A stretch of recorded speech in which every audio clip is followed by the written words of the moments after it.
Hey Rhonda, it's Katelyn.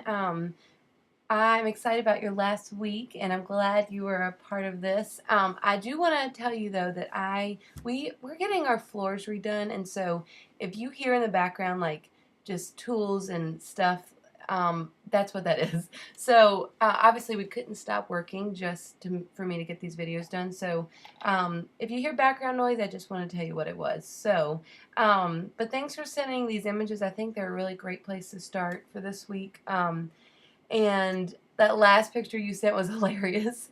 And so let's start with this one. He's so cute, and I think he did a great job capturing his personality based on the fact that he doesn't love having his picture taken. I will say that I think there needs to be an in-between with these. Because when I first saw this, I thought, oh, that's pretty close to being accurate. So if I was editing these, I would adjust this just a little bit, but it doesn't need to be adjusted very much, because really it's got great color overall. And instead, what tends to happen to images is some people think that they can only warm up an image by doing this, and that's not true. I would adjust this a little bit, and then I would go down to your highlights.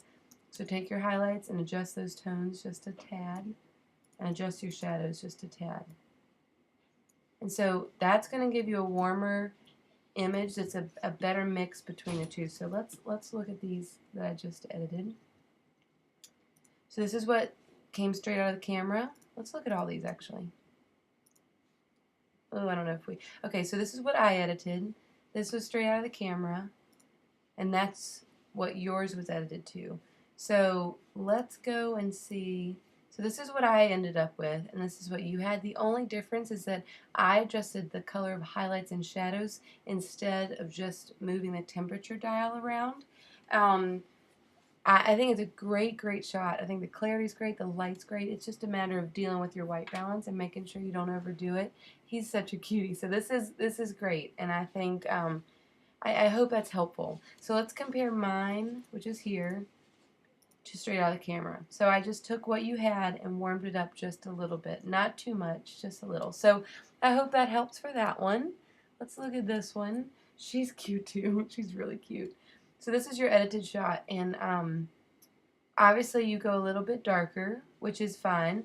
I would actually brighten it just a tad and adjust the fill light so it's a little bit brighter underneath her little hair bow there. And then I darken some of these. The shadows, the contrast, just to give it a little bit more pop without overexposing the side of her face. So I'm going to make a copy of that, reset it. So let's look at these side by side. So this is the one you sent. This is the one that I adjusted just a little bit. And so the only difference, if you squint, that you can see is that I just brightened her up a little bit, and then I darkened the shadows and the contrast to make her pop. And you can do that more and more. So, but you don't want to go overboard because she'll start getting too dark right here.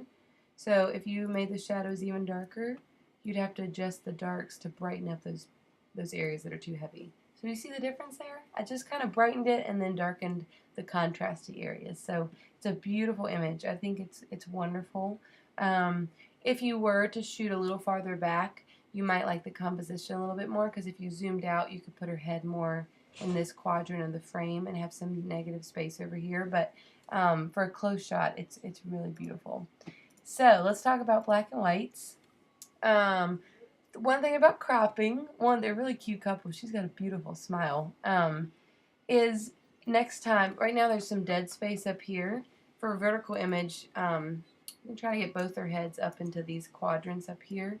And so if you did that, the next step would be to maybe include their hands or to not include their wrist at all.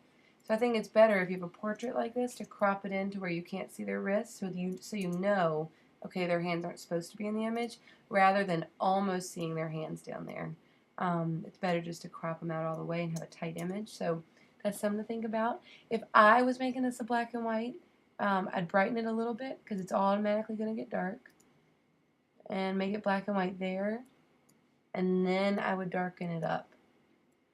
So I don't know the process you used here, But let's look at them side by side and look at some differences. So the biggest challenge with black and white is a lot of people just go too heavy in the shaded areas. So right here, it's so heavy that you lose the detail of his jacket.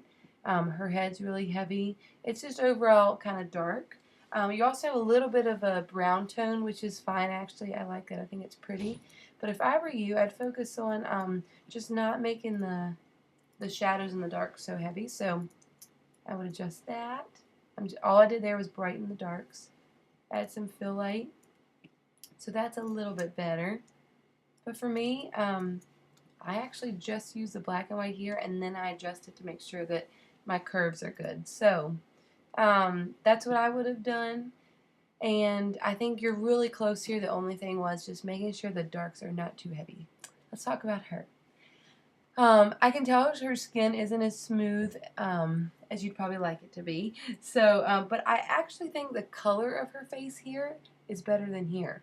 She kind of goes from being a really warm image to being kind of gray. And you can tell that in her skin and in her hair. So what I would do, let's look at these side by side really quickly. Whoop, there we go. Oh, come on. Hold on. Oh, struggling here.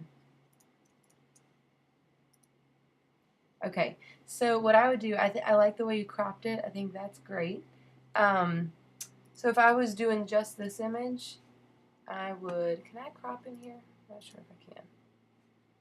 I would crop it just the same, but instead of changing it, I really think the color's great here. And maybe I just like really warm images, but when you look here, she looks a little bit lifeless.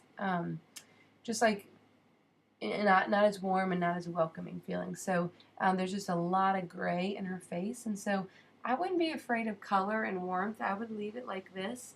If you wanted her to look a little less orange, instead of changing the overall temperature, I would just go down here and take out some of the orange, just a little bit.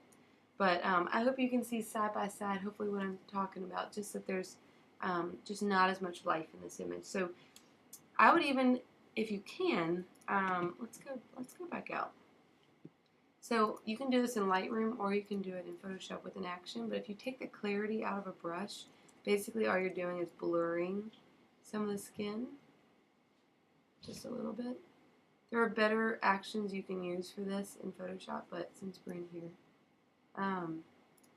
So that that blurs it out a little bit, but you may even want to use a clone tool for that one bump because it's really noticeable.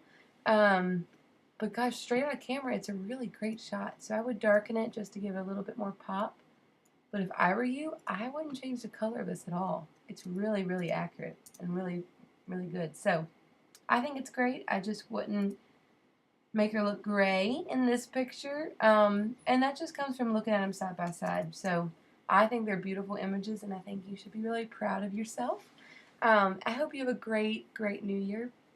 And I'm excited to see what happens with your business. So great job. I hope you're doing well, and it's been so great hearing from you the last 4 weeks. Talk to you later. Bye.